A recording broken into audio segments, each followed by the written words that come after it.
The Stone Zone with legendary Republican strategist and political icon and pundit Roger Stone.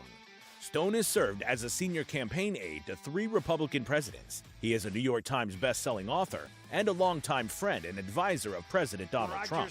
As an outspoken libertarian, Stone has appeared on thousands of broadcasts, spoken at countless venues, and lectured before the prestigious Oxford Political Union and the Cambridge Union Society. Due to his 4+ decades in the political and cultural arena, Stone has become a pop culture icon. And now, here's your host, Roger Stone.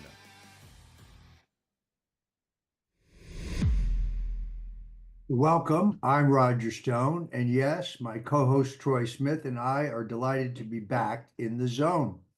Well, the deep state is still reeling from the crushing re-election of President Donald Trump, but we see the pockets of resistance beginning.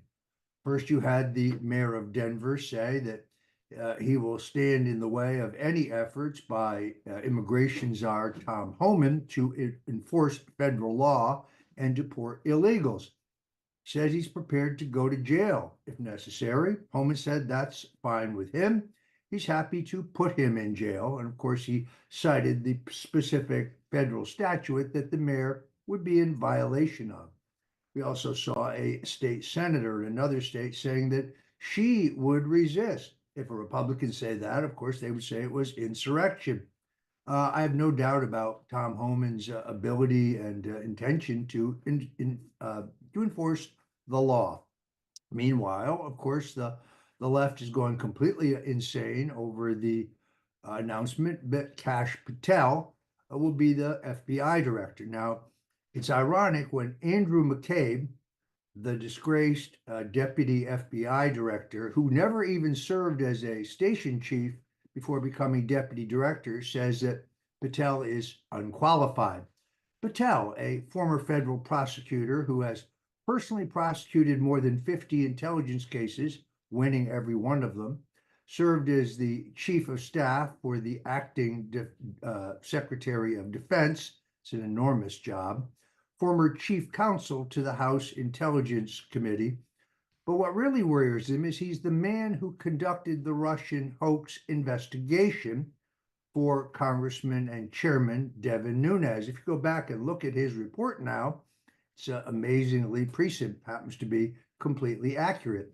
He documents the treasonous activities of John Brennan, James Comey, Susan Rice, Vice President Joe Biden, and others. So the establishment is literally crapping their drawers. To talk about this and all of the other developments, let me bring in my co-host, the editor-in-chief of Slingshot.news, Troy Smith. Roger, it's always an honor to be back with you in the Stone Zone. And we have breaking news here that I want to get to right away because, as you said, the pockets of resistance are forming not only in the deep state, but in pieces of government across the country, whether it be state governments or in the federal government. And one of the things that we've seen pop up time and time again here is a reference to Christopher Wray, the current FBI director's 10-year term. We have some headlines to this that we can put up to show basically that news outlets are saying that Chris Wray has a 10-year term. He has to fill out his 10-year term. And there was even an op-ed written in the New York Times that we can show that basically addresses this as well, and saying that major investigations should happen, and they're even calling for FBI checks, additional FBI checks on Trump nominees. So these pockets of resistance are forming. I want to ask you right off the bat, what do you think about the fact that Chuck Schumer and the Democrats are calling for these enhanced FBI background checks of all the Trump nominees? This is unprecedented, isn't it? Well, there should be background checks, but nowhere is it codified in law that those background checks have to be conducted by the FBI. Since the FBI is clearly corrupted and will be a focus of investigation regarding their corruption, I would argue that it's inappropriate for them to conduct the investigation.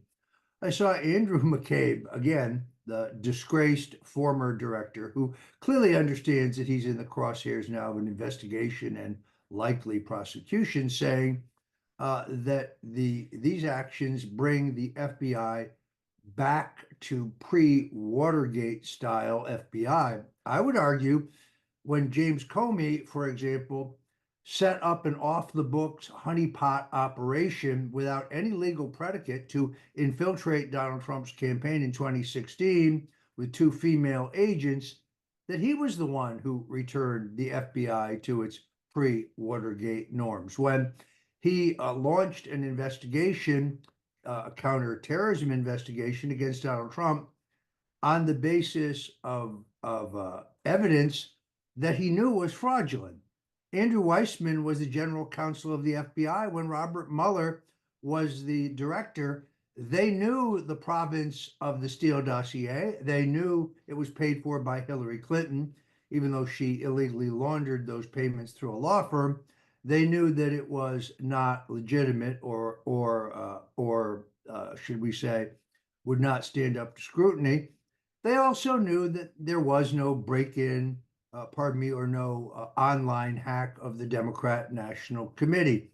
To date, they've been able to produce no evidence to bolster that claim because it didn't happen. I, however, did have absolute proof, forensic evidence, and expert testimony that would have proved that there never was any online hack. So to say that Kash Patel would somehow, somehow politicize the FBI, this is what they call laughable horseshit. Well, and Roger, particularly, we have a series running on Slingshot News. We're going to have, I hope by the airing of this show, I think it will be up, an extensive piece on Andrew Weissman and his involvement in the Mueller investigation. And, I find it incredibly interesting, Roger. Just, as a reporter, I constantly scour these federal campaign finance databases that are online. And what I found was Weissman had donated to not only Joe Biden after the investigation, but he had donated to Barack Obama beforehand.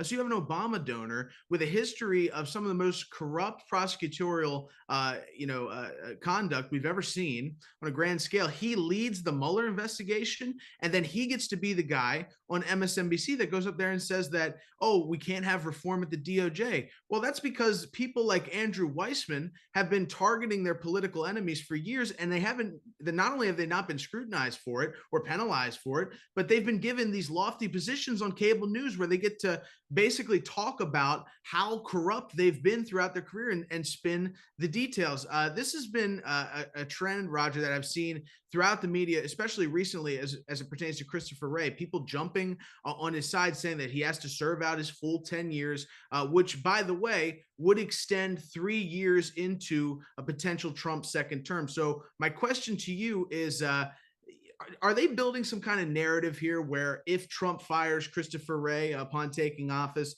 that he'll be removed, or they could try to impeach him over it? I mean, what's the deal here? Do you think that Trump will fire Christopher Wray immediately?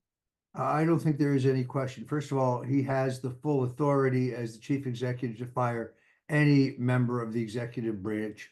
And of course, that would cover Christopher Wray. He fired James Comey. No constitutional or legal questions were raised because they are none. They may be building a case, but they don't have the votes to vote to move articles of impeachment in the House, nor do they have the votes to convict him in the Senate. And there is no underlying crime. Christopher Wray is worried about his own suppression and his own criminal activity. As for Andrew Weissman, this is a man who covered up at least 14 mob murders, perjured himself back when he was a Brooklyn prosecutor.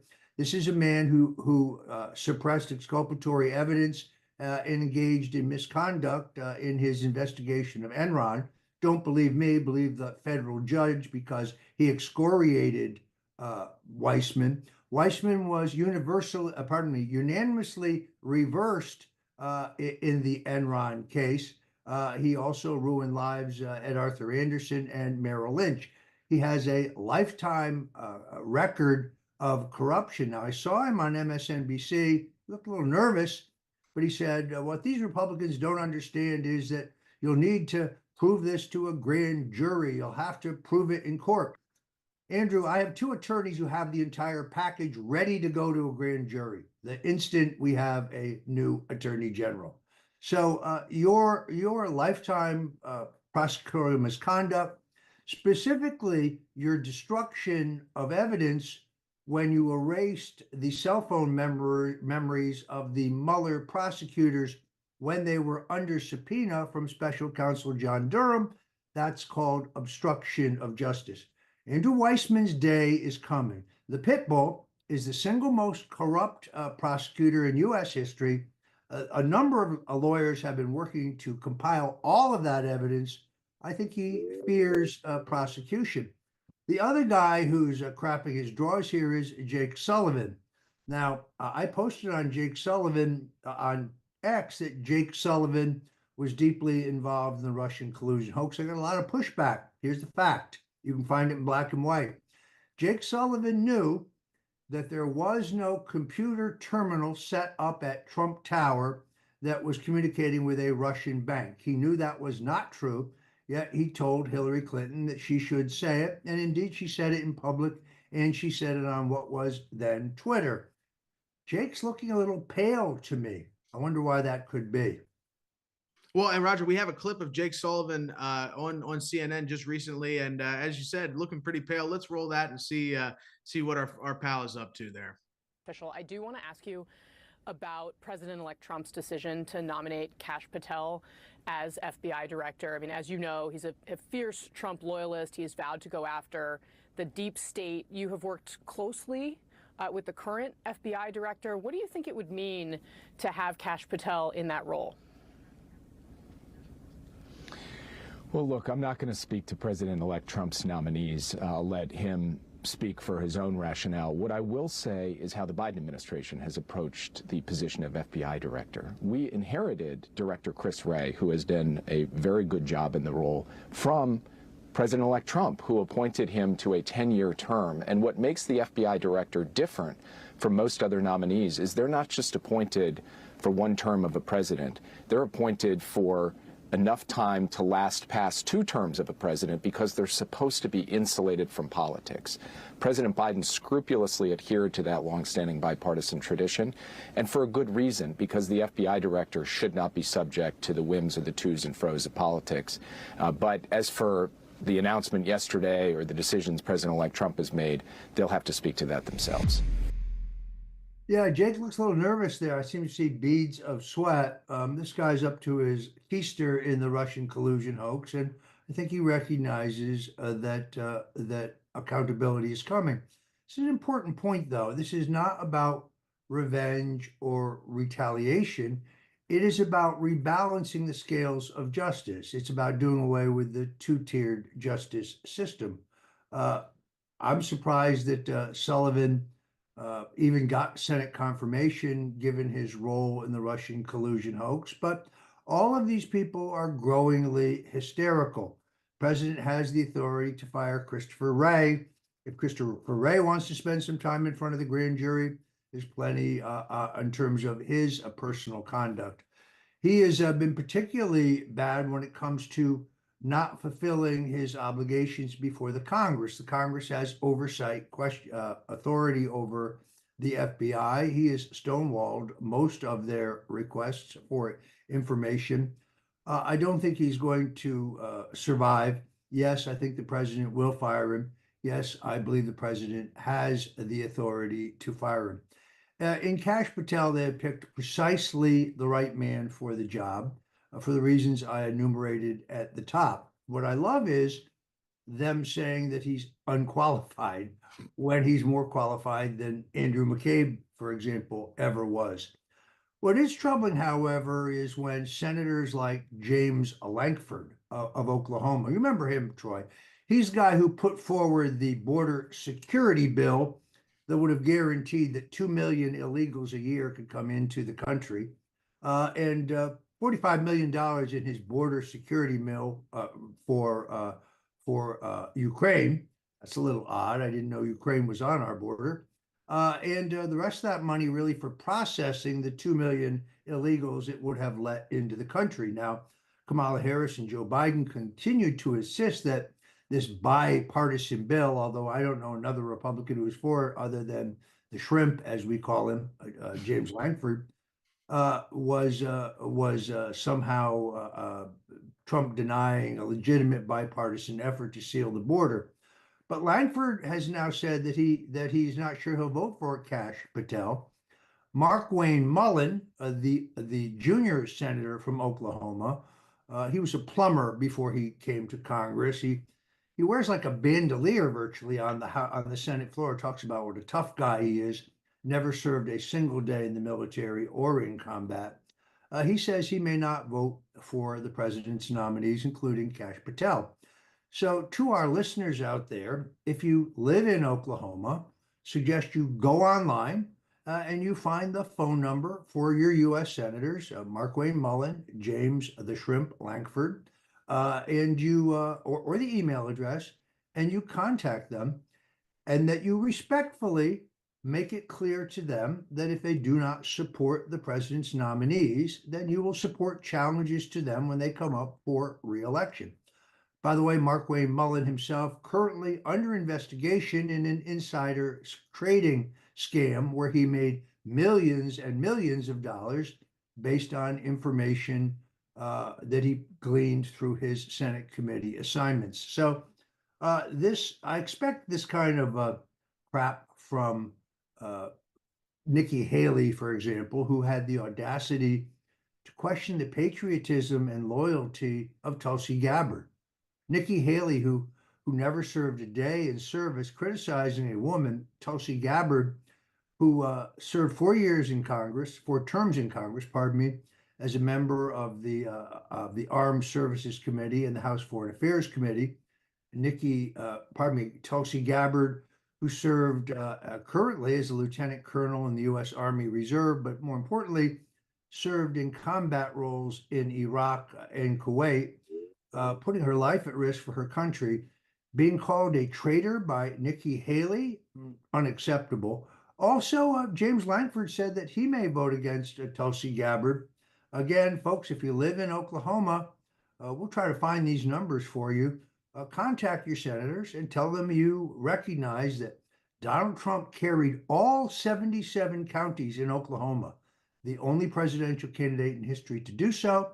And you should contact your senators today and tell them you expect them to support the president's nominees. And if they do not, do not make threats against them. If they do not, just make it clear to them that you will support a challenge when they come up for re-election. Well, and Roger, there's a lot of people dragging their heels right now on the Republican side, but we are seeing some of the worst offenders on the Democrat side really become vocal as they kind of get their footing in their opposition to Trump's coming administration. One of the individuals, just real quick before we get into this, I want to play this just so people understand who this gentleman is.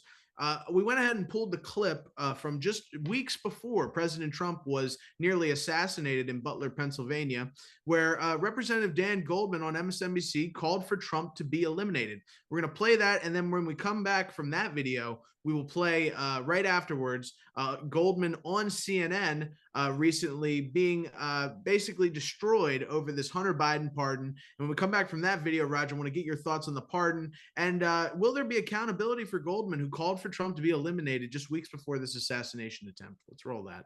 And it is just unquestionable at this point that man cannot see public office again. He is not only unfit, he is destructive to our democracy, and he has to be eliminated. In July of 2023, just after that plea deal fell through, this is what you said. I want to watch. Do you think a pardon for his son would be a mistake? Yes, and I don't think there's any chance that President Biden is going to do that, unlike his predecessor, who pardoned all of his friends and anyone who had any access to him. And I think you see that in this case, where he kept on, and Merrick Garland kept on, a Trump-appointed U.S. attorney to investigate the president's son. If there is not an indication of the independence of the Department of Justice beyond that, I don't know what we could look for. What does that feel like, watching yourself back then, reassuring people that Biden was not going to issue a pardon for his son? Yeah, and I think that if that plea agreement and that plea deal had gone through, there would be no pardon. That was a satisfactory outcome. It had already fallen that through. Only was. Sorry? When you reacted, this was when the deal had fallen through. And I hear what you're saying. I saw that interview. Troy, it goes on. He specifically, Dan Goldman accuses me of blackmailing the president in return for a pardon. Now, that's a lie. Hakeem Jeffries said that in a tweet. I preserved it for my own attorneys. It's put up or shut up time, Dan. If you have some proof of that, produce it, because it's a lie. Perhaps you should read the entire unredacted Mueller report, which indicates that even Mueller himself admitted this only became available because a federal judge ordered the DOJ to release it. Even Mueller admitted that he could find no evidence of Russian collusion, WikiLeaks collaboration, or any other crime on my part. And as we now know, the judge withheld substantial exculpatory evidence, including that report, from my defense attorneys. So the idea that I blackmailed Trump, first of all, I have no information to blackmail him with. I'm aware of no misconduct by the president.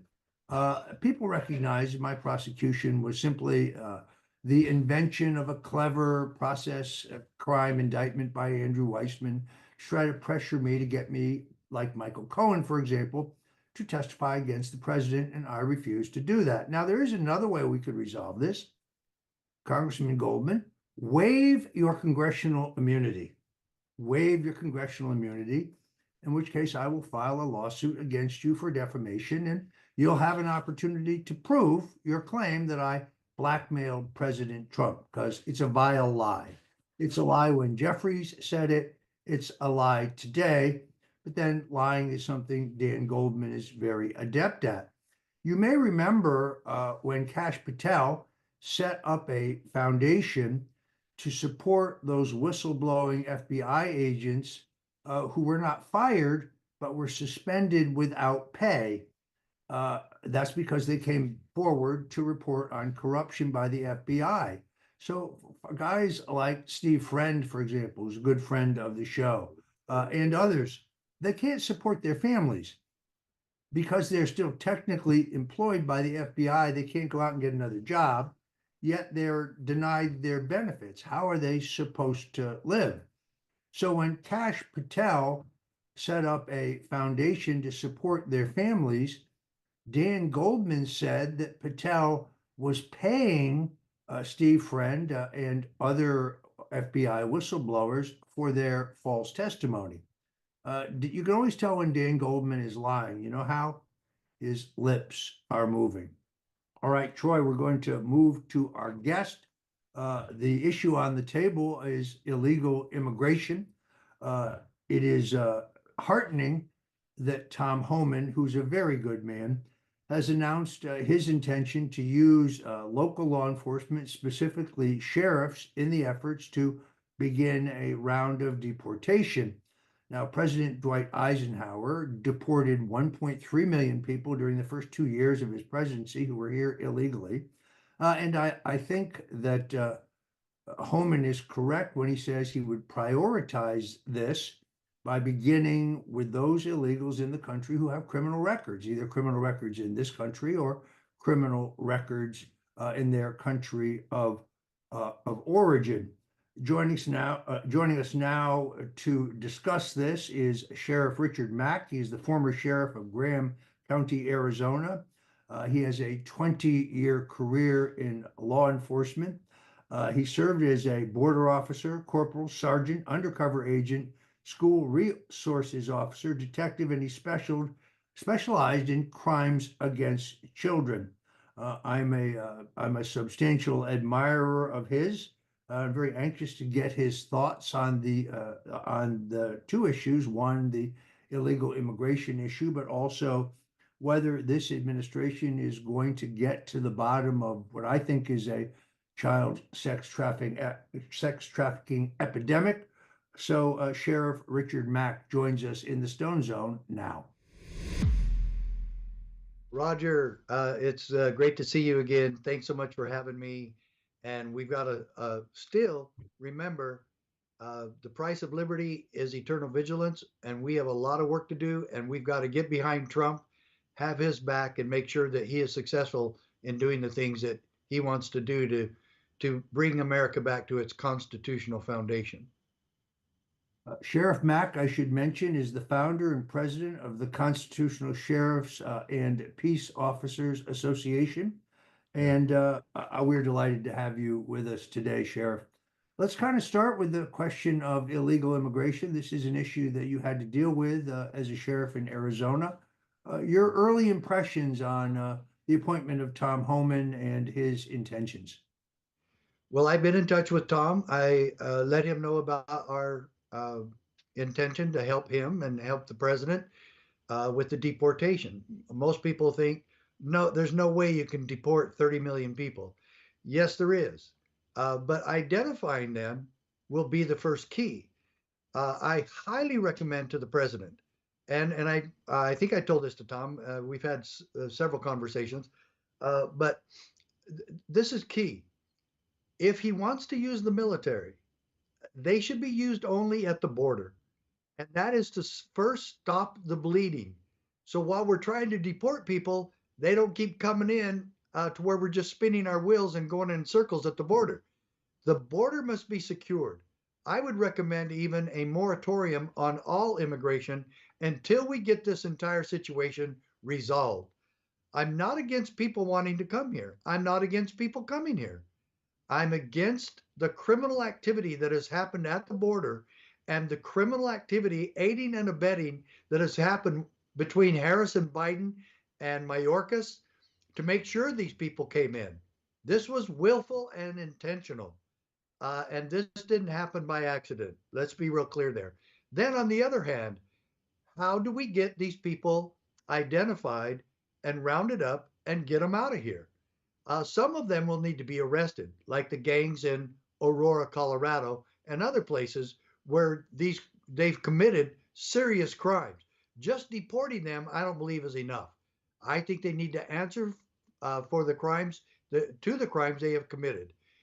But who knows, Roger, you know the answer to this better, just as well as I do.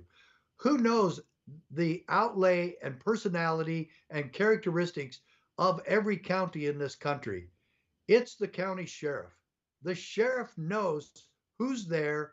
They can gather the intel as to where the international terrorists have set up shop and where they're living, the cartels, the pedophile organizations that have done this, that are definitely what has happened to our country since Biden and Harris took over, an absolute exponential increase in human trafficking, sexual exploitation of children, and drug proliferation. We can stop and turn those around with the sheriff helping gather the intel as to where these people are, who they are, and how to get them rounded up.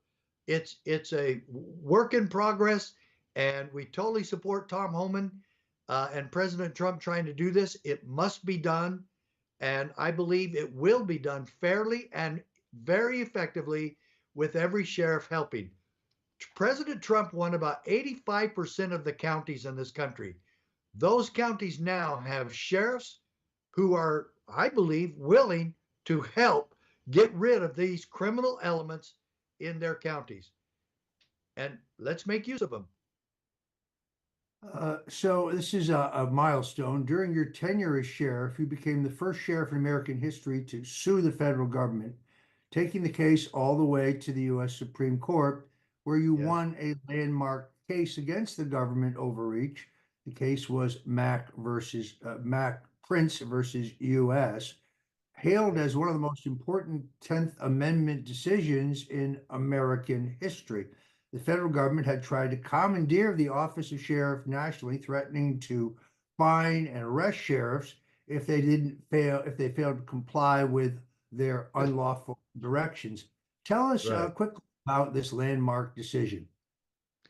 Well, I have a little book review of the case. This is it. It's available at my website. It fits in your coat pocket. Yeah, there it is. Thank you for showing that. This little booklet, it's about the same size as the pocket Constitution. Every American should have this in their home. You should be passing these out.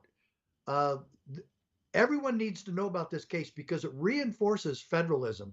it reinforces state sovereignty. And just right there, Roger, this is a very powerful decision. Scalia did just an ab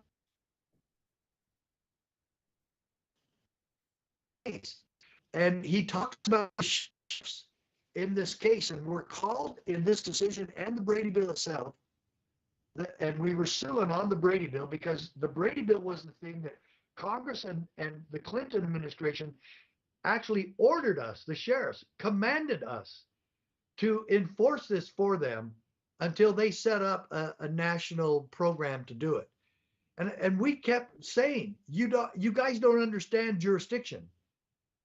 We sued them on that issue. We don't work for you. And so it just went crazy that the federal government thought that they could commandeer the office of sheriff for federal bidding. We won on that issue. The 10th Amendment was our challenge, even though they were trying to get us to force us to enforce a gun control law. We stopped Brady Bills 2, 3, 4, and 5. 1, 2, 3, 4, and 5. There were 5 Brady Bills scheduled, and we saved the Second Amendment. 7 sheriffs, all of us together. I started the whole thing, but Prince and I ended up at the Supreme Court, and the decision came out June 27, 1997. Folks, you want this decision. Scalia quotes the Federalist paper. At one time, he quoted Federalist 51, and he said, hence a double security arises to the rights of the people. The different governments will control each other. And that's why I say the sheriffs are essential in helping Trump deport the tens of millions of people who are here illegally and who are helping destroy our country. This has been devastating for America, and we must get it reversed. Sheriff Mack, tell us about the organization, the Constitutional Sheriffs and Peace Officers organization. Well, we formed that group in 2011, and we said we've got to wake sheriffs up. We got to get sheriffs trained. Well, we got to make sure that they know their responsibility to keep their oath of office. What is the role of the sheriff when it comes to preserving our God-given rights?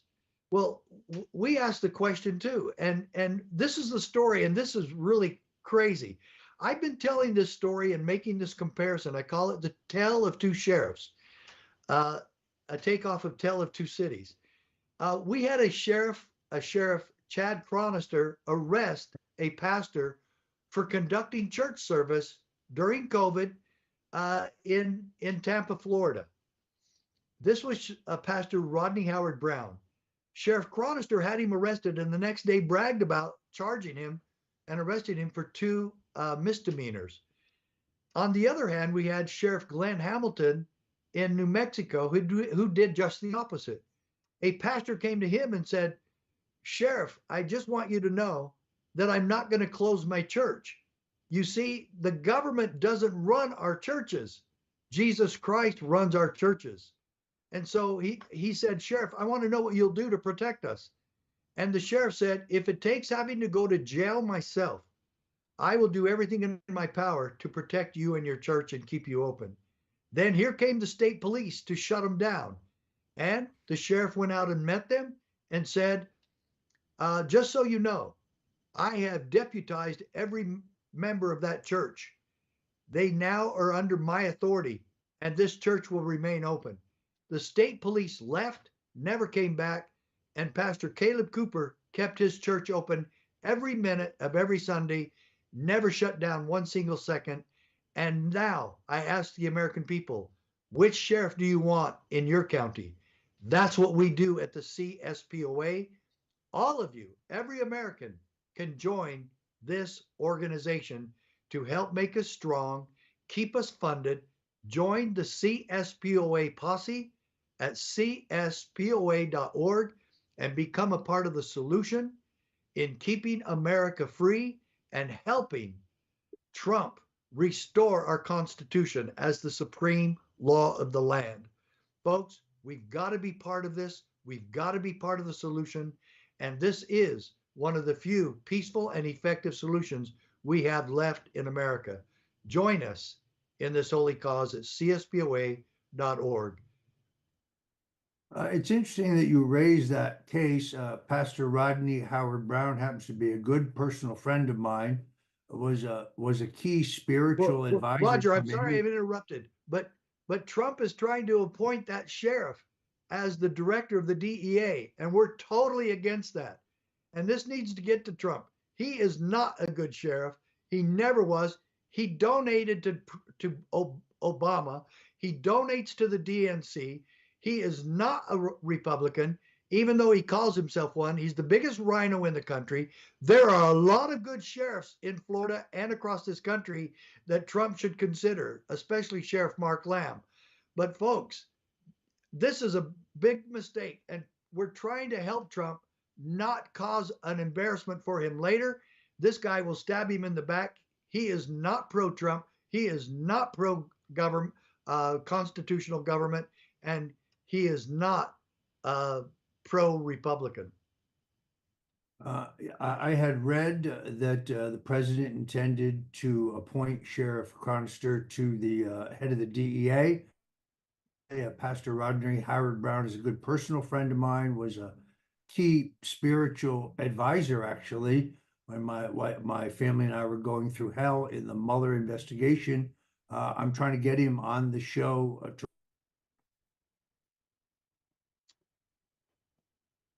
You're frozen, Roger. I hope I'm not frozen. Am I frozen also?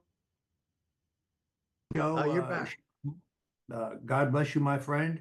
And I love Pastor Brown. I absolutely love him. I've been out to meet him too, and I went to his church. He's a good man. But we do not want Sheriff Chronister to be in charge of the DEA.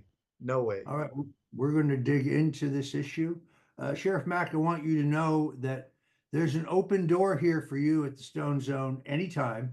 Anytime you feel that there's an important federal or state issue that needs to be addressed, and specifically when you can speak about the important role of sheriffs going forward. Troy, I'm going to give you the last shot here. Do you have a question for Sheriff Mack before we let him go? Absolutely, Sheriff. I wanted to ask you to give a message to the governors out there that are openly stating that they're going to be defying Trump's plan and Homan's plan, really to deport these people. You've seen the governor of Massachusetts step up, the governor of California, and the governor of Illinois. What do you have to say to these governors and the sheriffs in their states who may, like you say, try to stand up for their people and really help protect their communities? Well, that's what's wonderful about the office of sheriff. He's elected and appointed by one of the people in his county. He doesn't need the governor's permission to stand with President Trump in getting rid of this horrible problem. These governors want to perpetuate the human trafficking, the drug trafficking, the sexual exploitation of children. They want to keep all of this criminal activity going. They want to keep the international terrorists in their states. That's treason. How could they possibly support this heinous criminal activity that has been perpetuated by the Biden administration? We need to clean this up, and we need the sheriffs to do it. And quite honestly, there's 85% of the counties that elected Trump. If every one of those sheriffs gets behind this, this will be successful. The counties supported Trump. And quite honestly, the sheriffs can do this without the permissions of the governors. But if the governors get in the way and one, obstruct justice, they need to be arrested. And two, if they continue to aid and abet criminal activity in their counties and states, the sheriffs need to investigate the governors and hold them accountable for the crimes committed of keeping terrorists and cartels and gang members who should be deported and arrested. So if we need to have sheriffs do this, the sheriffs have got to have the guts to do criminal investigations on their own mayors and governors. Sheriffs, you have the authority, you have the independent position to do it, and we need to have this done. These people are not supposed to be here. look at all the crimes they have committed, and these governors now want to make this exacerbate this problem. Sheriffs, you are sworn to uphold the law and protect your people. Do it. All right, Sheriff Richard Mack, a man who tells you exactly how he feels. Again, Sheriff, I want to stress there's an open door here for you at the Stone Zone anytime. Thank you, Rod. Contact us directly whenever there's any important federal or state issue that you think needs to be addressed. We commend you for your leadership in forming the organization of sheriffs and peace officers and other law enforcement officials who are ready to stand up for America. God bless you, my friend, and thank you for joining us today in the Stone Zone. Thanks for having me. God bless you. And again, folks, all of you can join this and be part of the solution and help us restore America and get behind Trump. We've got to have his back on this. All right, many thanks. Folks, a very quick commercial break. Last week was the 61st anniversary of the unfortunate and tragic murder of President John F. Kennedy. Now, if you're still interested in who really killed John Kennedy and why, let me recommend to you my New York Times best-selling book, The Man Who Killed Kennedy, The Case Against LBJ. In this book, I use eyewitness testimony, fingerprint evidence, and deep Texas politics to present an extraordinarily documented case that Lyndon Baines Johnson had the unique motive, means, and opportunity to set up the murder of his predecessor. There you see Lyndon Johnson taking the oath of office completely unnecessarily. When the president of the United States is declared dead, the vice president automatically is president. That he staged that swearing-in testimony to twist the knife in Attorney General Robert Kennedy, even called Kennedy to ask him to look up the oath, which was completely unnecessary for him to take. You see in the picture that Jacqueline Kennedy, still dazed, still splattered with blood on her dress, had been compelled to stand next to Johnson to connote his authority. In the left-hand corner, you see the man wearing the bow tie. He is a congressman from Texas. Shortly after taking the oath, he and Johnson exchange winks. This photo doesn't also indicate the broad grin on the face of Lady Bird Johnson, who was reportedly elated when she heard about the murder of President Kennedy. You can get your copy of The Man Who Killed Kennedy by going to themanwhokilledkennedy.com, themanwhokilledkennedy.com. Now, if you choose to buy it at Amazon or Barnes & Noble, I urge you to get the paperback version. It has 3 extra chapters. If you want to give your money to a multinational corporation that hates your guts, help yourself. But if you go to themanwhokilledkennedy.com, well, we will ship you a personally signed and personalized, if you wish, copy of this great book. Many thanks. All right, Troy, we have a few more minutes here before we have to wrap it up. What else do you have in the news cycle? Well, Roger, I was just saying, preparing for this show in particular, I wanted to warn our conservative, viewers out there and our fans of the show. There are a ton of people in the MAGA world, particularly in the influencer sphere, who are acting as if the war is won, that everything is fine, and that there's no problems to come. Roger, I think I pride every time we prepare here on the Stone Zone, the fact that we are not sitting behind the wheel and taking a passive approach to this. We're actively kind of seeking this out. And that's why we hammered the fact that the Democrats are all in unison. As you noticed, Jake Sullivan saying there, 10-year term, Christopher Wray has to serve 10 years. When you hear that, you know that something's coming. And I would just warn everybody out there, the Stone Zone, this is where you get the cutting political news. We're not sitting back. We're not taking this passively. We are actively watching all of these people and what they're doing. And one of the things that caught my eye, Roger, that I wanted to ask you about was a meeting between Trump and Canadian Prime Minister Justin Trudeau, who has gone from a dog really to a small animal here under Trump, because he's carving up the United States. he's launching these huge tariffs, and now he's taken a different approach. And after this meeting with Trump, a report came out that Trump reportedly said to Trudeau that if Canada cannot get by without ripping off the United States, that perhaps they should become the 51st state. I wanted to ask you if you think this is an accurate report, and what you think about the change in Trudeau's stance following Trump's win in November. Let's roll that. And tonight we're getting some new details about that Trump-Trudeau dinner from two people who were at the table. We are told that when Trudeau told President-elect Trump that new tariffs would kill the Canadian economy, Trump joked to him that if Canada can't survive without ripping off the U.S. to the tune of $100 billion a year, then maybe Canada should become the 51st state and Trudeau could become its governor. Right. Of more on that detail with the panel. Peter, thank you. Look, this is Donald Trump's wicked sense of humor.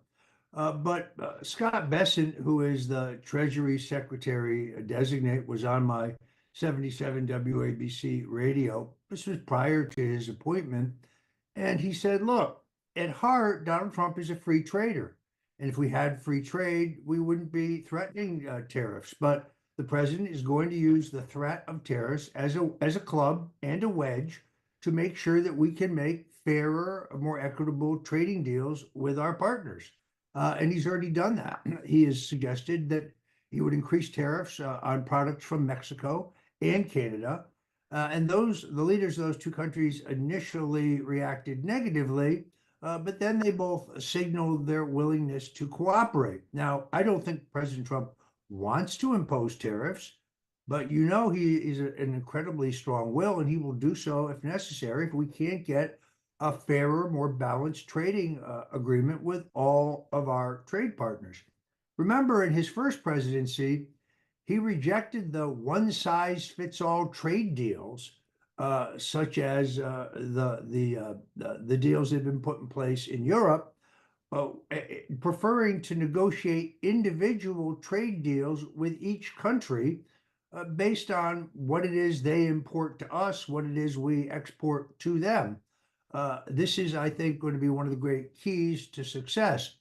When the Chinese would not cooperate, as you know, Donald Trump literally brought billions of dollars into the Treasury of the United States by imposing harsh tariffs on the Chinese. So there's a new sheriff in town, a little deference to our guest, Sheriff Mack, and that's Donald Trump. He learned an awful lot in his first term as president, and he's using it. Frankly, I don't think we'll be annexing Canada as the 51st state. And if we did, well, I wouldn't want Justin Trudeau to be the governor either. So anyway, I agree with you there, Roger. I think we've all had enough, and especially if you ever meet Canadians when they talk about Justin Trudeau, it's like this disdain that they have for him, and rightly so. This guy's a full-blown communist who, during the COVID pandemic, locked down and shut down the bank accounts of people who disagreed with him. Roger, we focus almost entirely on the U.S. homeland here. Very rarely that we do anything out the United States, but this story is so huge that we just have to cover this today, because this morning in South Korea, we got news that President Yoon of South Korea has declared martial law in the country, alleging that members of his opposition party are working with the North Koreans to, quote, undermine their democracy. Where have you heard that one before? We have a video of Yoon talking about this, along with, we could just play one of the videos of the cops clashing with people. Total martial law instituted in South Korea on the eve of Trump's presidency. This feels a little eerie. Roger, I want to get your thoughts on this. Is this one of Biden and the Democrats' allies plunging the world closer to war in expectation that this is going to be something Trump's going to have to deal with? Let's roll those clips and then get Roger's thoughts.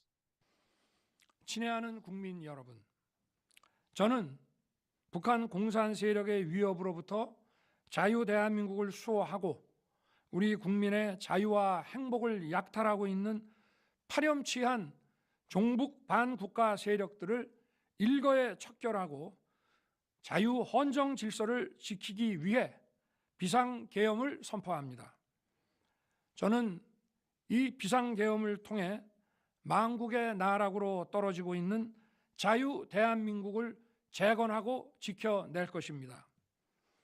이를 위해 저는 지금까지 패약질을 일삼은 망국의 원흉 반국가 세력을 반드시 척결하겠습니다.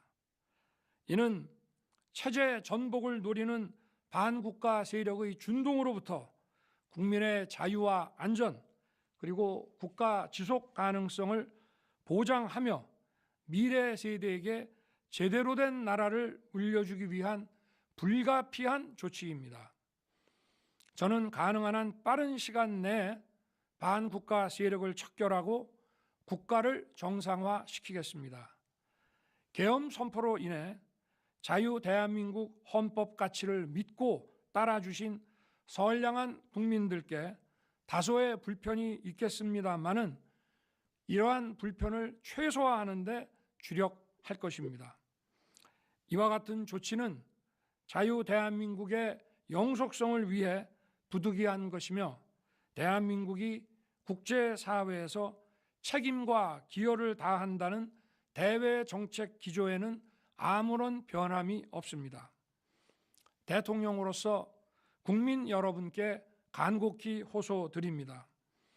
저는 오로지 국민 여러분만 믿고 신명을 바쳐 자유 대한민국을 지켜낼 것입니다. 저를 믿어 주십시오. 감사합니다.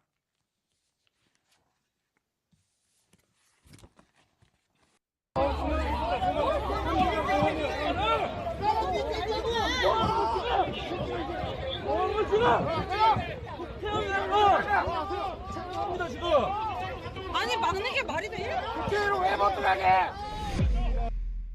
All right, Troy, what are the implications of this? My Korean's a little rusty, but tell me, what are the implications in your view? Well, they have shut down all public transit, Roger. They've shut down the streets. There's nobody moving. You're not allowed to leave your home. The government has been shut down. The parliament has been closed. What you just saw, Roger, those are people trying to enter the parliament in South Korea. Delegates of officials not allowed to get in, as well as the regular people. So it's a total shutdown of all government and business and everything, except for the supreme leader, I guess we can call him now, of South Korea. And Roger, I highlight this because Yoon has been a regular guest at the Biden White House over the last several years. We have several pictures of Biden and Yoon standing together. Yoon even famously sang Rocket Man at the White House during a bow tie, a tuxedo event. There we have the picture. And Yoon and Biden have been very close. So a total shutdown of basically everything in South Korea, Roger. The implications are South Korea is dead in the water. And I can't see any reason that they would do this. You know, we're talking about a complete shutdown of the country, even worse than what we saw in COVID-19. Just weeks before Trump set to take office, this happening there, it makes me think, especially in this region, Roger, where we see some more of the chaos here as the military has been deployed to shut down government buildings, shut down businesses and whatnot that are not complying. This is just otherworldly stuff, Roger. And it seems to me like this is maybe a test for what they plan to do across the world with Trump. We saw the COVID-19 pandemic. That was a direct result of Trump challenging China and them really trying to strike back at us. I feel like this is maybe a symptom of the same disease. What do you think? You know, I haven't had a chance to look at the local situation, but we're always try to prioritize bringing breaking news to the Stone Zone, which would be a good time for me to remind folks that if you're not following us on Rumble, well, we ask you to do so. So you can go download the Rumble app to your phone. And then you can follow us at rumble.com/Roger Stone. You see the little follow button up there in green in the right-hand corner. Now, set a notification for yourself so you will be reminded every day when we show the Stone Zone. Now, you really have two options, or you can watch the show at 4 o'clock Central, 5 o'clock Eastern, at worldviewtube.com. That's worldviewtube.com. But if you're unable to see it then because maybe you're still at work or at school, then you can always catch the show later in the evening at 8 p.m. Eastern Again, that's at rumble.com/Roger Stone. Very important that you download the app to your phone so you don't miss any of the great work we do here. Troy, we have just literally 3 minutes. I'm going to let you kind of wrap this up. What else do you have on your mind? Well, Roger, as we examine what the Democrats are doing, angling for this next Trump administration, it's important that we examine the financial ties of the people that are going to be going into this administration. And we have to really lock down and see where their holes. And I've been investigating these people very carefully that Trump is selecting. And I have to say, I'm rather impressed that he's avoided basically every landmine that I see laid out on the field. I mean, he's nominated some real killers, I would call them, in a good sense. But I worry, Roger, in the Senate.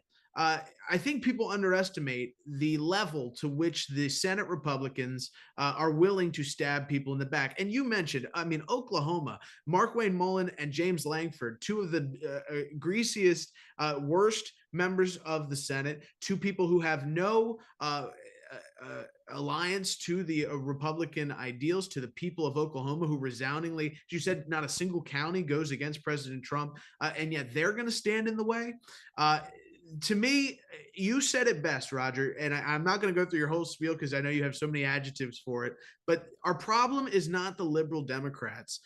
They really are an enemy that we know, and I will always take the enemy that you know than the enemy that's going to stab you in the back one way or the other. And I think our biggest threat is the Rhino Republicans, and it always has been, it always will be. And I'm interested, just to kick it back to you, we have like a minute left. Where do you see this going as far as the future? Because to have a strong Republican Party to fix this country, you're going to have to get these people out of the party, no? Well, there's a saying in the Bible, better a snake in the grass than an asp in the bosom. Yeah, our problem are not the left-wing, crazy socialist Democrats. It is the weak-kneed, lily-livered, cowardly, country club, white wine swilling establishment Republicans who don't have the courage or the fortitude to fight for this country. Afraid we have to leave it there. I want to thank my co-host, Troy Smith, today for joining us again on the Stone Zone. And until tomorrow, well, my friends, God bless you and Godspeed. A man who's gone through hell, but he's kept going, and he's smart and he's strong, and people love him. Not everybody, but people love him and respect him. Roger Stone. Where's Roger Stone?